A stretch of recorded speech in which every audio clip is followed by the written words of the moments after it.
Hello दोस्तों, भारतीय rail के इतिहास में एक नया चीज जुड़ गया है जिसको जान के आपको प्राउड फील होगा। जी हां, आज हमारे माननीय मंत्री बेंगलुरु के बीईएमएल में पहुंचे थे और उन्होंने वंदे भारत स्लीपर ट्रेन, जिसका हम सबको आप सबको इंतजार था, इसका प्रोटोटाइप आज आ गया है। मीडिया बंधु को बुलाया गया था। सबसे पहले आपको बता दूं, वंदे भारत की जो कैटेगरी है उसमें एक चौथा नाम आज जुड़ गया है, वंदे भारत स्लीपर। इससे पहले वंदे भारत जो आप देखते हैं अराउंड 54 वंदे भारत अभी चल रही है। वंदे मेट्रो जिसका ट्रायल ऑलरेडी चल रहा है, 2 महीना कंप्लीट होने वाला है और अगले महीने इसको भी इनॉग्रेट कर लिया जाएगा।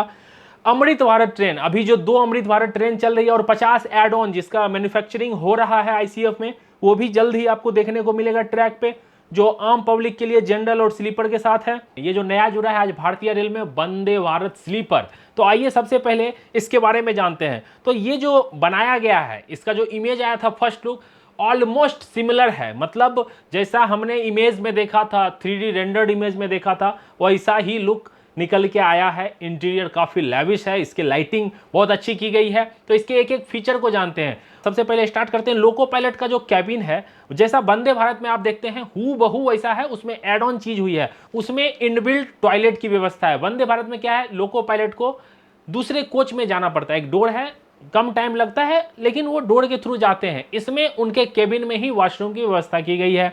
जो वंदे भारत का पायलट केबिन है वो आप समझो एक कॉकपिट है, उसमें बहुत सारी चीजें रहती है, हमेशा लोको पायलट को इंगेज रखती है। सीसीटीवी मॉनिटरिंग सिस्टम है, वहाँ क्या चल रहा है हर एक कोच में वो वहाँ पे उनको दिखता है। और सामने उनका जो सिग्नल एस्पेक्ट है, वो सारी चीज़ों को देखते हुए loco pilot, assistant loco pilot already जब ट्रेन चलती रहती है तो काफ़ी व्यस्त रहते हैं, उनके नज़र और हाथ के बीच में सब चीज़ रहे उसकी व्यवस्था की गई है। वंदे भारत के जैसा ही है, इसमें कुछ चीज़ें ऐड ऑन की गई है। सबसे अच्छी चीज़ मुझे लगी, जब लोको पायलट चलते हैं सामने से सन आती है तो उसमें उनके विजन में डिस्टरबेंस होता है। तो अभी क्या कर सकते हैं, कार में कैसे रहता है, नीचे करते हैं तो सन आंख पे नहीं आती है, तो उसी तरह एक ब्लाइंड दिया गया है उनके स्क्रीन पे, वो नीचे करेंगे, सन डायरेक्ट उनकी आंख को नहीं लगेगा। ये बहुत अच्छी लगी मुझे। अभी मैं बात करता हूँ इसके इंटीरियर की। तो इंटीरियर देख के मुझे काफ़ी अच्छा लगा। उसकी जो लाइटिंग दिख के काफ़ी लैविश दिख रहा था। उसमें जो सीट है 3-3 का कॉम्बिनेशन प्लस सामने 2, एक कंपार्टमेंट में 8 सीटें हैं थर्ड एसी में, जिसमें जो ऊपर चढ़ने की व्यवस्था है वो काफ़ी अच्छा किया गया है। मतलब आप कोई भी सीनियर सिटीजन भी हो तो वो आराम से उसमें चढ़ सकते हैं। सीट पे जब आप बैठेंगे तो सबसे अच्छी चीज़ लगी, जो हेड जो टकरा जाती थी, नॉर्मल आप इकोनॉमी में देख लीजिए या थर्ड एसी में भी देख लेते तो वो टच हो जाती थी। इसमें काफ़ी स्पेस दिया गया। आप अगर बैठ के खाओगे भी या पढ़ोगे भी अपर वाले बर्थ पे तो आपको कोई तकलीफ नहीं होगी। साइड में सेफ्टी के लिए गार्ड दिया जाता है, वो दिया गया है। Integrated reading light with USB charging दी गई है। मतलब आप अपने मोबाइल को यूएसबी से भी चार्ज कर सकते हो और नॉर्मल चार्जिंग से भी चार्ज कर सकते हो। साइड अपर साइड लोअर में भी चढ़ने की व्यवस्था सही की गई है और लेग स्पेस भी काफ़ी सही दिख रहा है। मतलब आप बैठोगे तो ऐसा नहीं लगेगा कि पैर आपकी सामने वाले से टकरा जाएगी। इसमें एक अच्छी चीज़ क्या की गई है, जो स्टाफ होते हैं जो आपको बेड रोल प्रोवाइड करते हैं, चादर कंबल तकिए देते हैं, उनके लिए भी सीट की व्यवस्था की गई है। उनके जो कंबल और पिल्लो रहते हैं उनके रखने के लिए भी व्यवस्था की गई है। बॉक्स में आप उसको लॉक कर सकते हो। वंदे भारत स्लीपर है, कवच से आपको पता है इक्विप्ड है। मतलब सामने अगर कोई ट्रेन है एक ट्रैक पे आ गई तो ऑटोमेटिक इमरजेंसी ब्रेक लगा देगी, 2 किलोमीटर पहले ही गाड़ी रुक जाएगी, कोई एक्सीडेंट टकराने की वजह से नहीं होगा। उसके बाद आपको बता दूं, इसमें पब्लिक अनाउंसमेंट सिस्टम है। वंदे भारत में जैसे स्टेशन आने वाली रहती है तो वो बताया जाता है, इसमें भी अनाउंसमेंट होगा। रात के टाइम में शायद नहीं होगा, दिन में डिस्प्ले में भी चलता रहेगा अगला स्टेशन क्या है। उसके बाद दिव्यांग फ्रेंडली वॉशरूम है। बटन दबाएंगे, वंदे भारत में क्या था, ऐसे खोलना पड़ता था, इसमें है बटन दबाएंगे तो डोर अपने आप ओपन हो जाएगी। दिव्यांग फ्रेंडली लोगों के लिए आराम से वॉशरूम जा सकते हैं। उनका व्हील चेयर इसमें भी आ सकता है जैसे वंदे भारत में आ जाता था। पहली train 16 coach, 11 third AC, 4 second AC और एक फर्स्ट एसी रहेंगे और 4-4 का सेट है ये। मतलब ये 8 कोच की भी हो सकती है, 16 कोच की भी हो सकती है, 12 कोच की भी हो सकती है, 20 की भी हो सकती है, 24 की भी हो सकती है। जैसा रिक्वायरमेंट रहेगा उस अकॉर्डिंग से इसको मॉडिफाई किया जा सकता है। ऐसा नहीं है 16 है तो 16 ही रहेगी, 12 भी हो सकती है।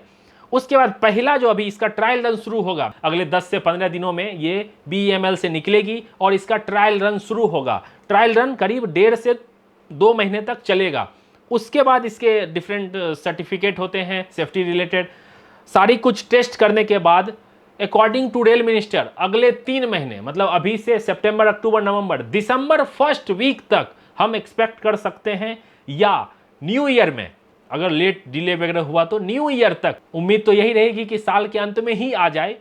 रेलवे की भी यही कोशिश रहेगी, न्यू ईयर तक पहली वंदे भारत स्लीपर ट्रेन चलती हुई आपको दिखेगी। जो पहला आता है उसमें टाइम लगता है, उसके बाद इस पे फीडबैक होगा, इसमें पैसेंजर का फीडबैक रहेगा, रेलवे के फीडबैक रहेंगे, इसमें जो डिफरेंट सजेशन आएंगे रेलवे का, वो उस पर काम करेगी। और आने वाले दिनों में मतलब अगले 1-1.5 साल में जब इसका मास प्रोडक्शन होगा तो आपको जैसे वंदे भारत में हुआ था हर महीने 2-3 रेक निकलती थी, उसी तरह इसका भी निकलना शुरू हो जाएगा। तो कौन सी रूट होगी ये अभी डिसाइड नहीं हुआ है, आगे रेलवे बताएगी किस रूट पे ये पहली वंदे भारत स्लीपर ट्रेन चलेगी।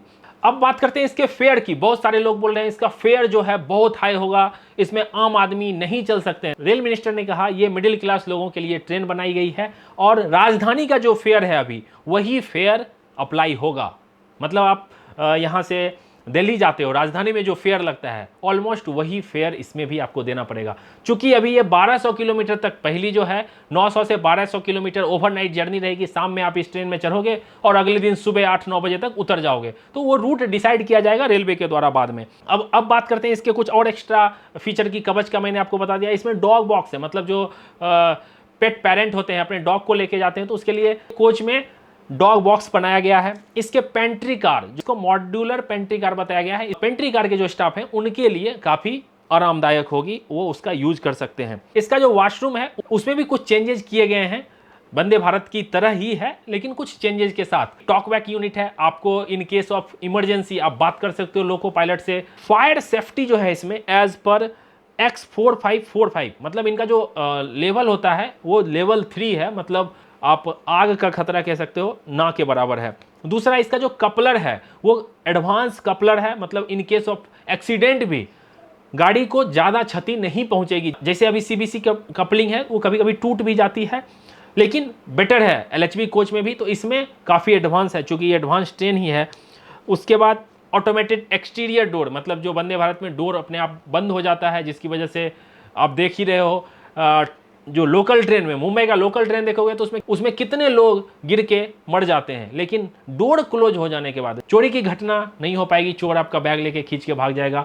तो ऑटोमेटेड डोर तो बहुत अच्छा है, वो तो हर ट्रेन में ही होना चाहिए। उसके बाद CCTV इक्विप्ड है, मतलब इन केस ऑफ लगेज आपका चोरी हो गया, कुछ भी हो गया, तो आप इसका रिक्वेस्ट कर सकते हो भाई इतने बजे से इतने बजे का फुटेज मुझे दिखाओ, और आप GRP RPF को भी ये सौंप सकते हो और इन केस ऑफ चोरी आपका कौन चोर है अच्छे से पता चल जाएगा। तो ये सेफ्टी से रिलेटेड काफ़ी अच्छी चीज़ है। इसमें जो पेंट्री कार वाले यूज़ करते हैं, जब आपको डिनर लंच सर्व किया जाता है तो वो जो जगह है उसमें भी कुछ मॉडिफिकेशन की गई है। तो ओवरऑल लुक काफ़ी बेहतरीन दिख रहा है। ये अभी नया है, जब लोग इसको यूज करेंगे उसके बाद कैसा दिखता है। देखो सरकार तो चीज़ें हमको दे देती है नई नई, लेकिन उसको मेंटेन करना, उसको अच्छे से यूज करना हम पब्लिक का काम है। तो जो यूज करते हैं जैसे गुटखा खा के फेंक देते हैं, वो सारी चीज़ पब्लिक को ही समझना पड़ेगा और को पैसेंजर को ये चीज़ समझना पड़ेगा कि अगर ऐसा कोई करता है तो उसको रोकना चाहिए। तो ओवरऑल ये वंदे भारत स्लीपर काफ़ी अट्रैक्टिव लग रही है। आप अभी तक जो आपको दिखा है इस वंदे भारत स्लीपर के बारे में क्या बोलते हो, आपकी क्या राय है, कमेंट करके जरूर बताइएगा। अभी तक आपने जो देखा कैसा लग रहा है, आपकी क्या राय है। सीट के बारे में मैं अभी कुछ कमेंट नहीं किया हूं, लेकिन लोग बोल रहे हैं सीट भी काफ़ी लेविस है। फर्स्ट AC अभी नहीं दिखा है, दिखेगा तो उस पर भी मैं आप पे बात करने की कोशिश करूंगा। इसका जो एक्सटीरियर बताया गया था रेंडर इमेज में वैसा नहीं है, ये वंदे भारत के जैसा ही एक्सटीरियर जो मैंने देखा है वैसा ही है। जब ये एक बार BEML से निकलेगी तो इसको देखने की कोशिश करेंगे इसका एक्सटीरियर कैसा है। एक्सटीरियर से ज़्यादा लोग उतावले हैं इसके इंटीरियर को देखने के लिए। तो अभी तक जो दिखा है वो काफ़ी लेविस और अच्छा दिख रहा है। आई होप वीडियो आपको पसंद आया होगा। पसंद आया हो तो जरूर लाइक करना, चैनल पे आ गए हो तो कर लो सब्सक्राइब। मिलते हैं जल्दी अगली वीडियो में, तब तक अपना ख्याल रखिए, अपने परिवार का ख्याल रखिए। Bye bye, take care.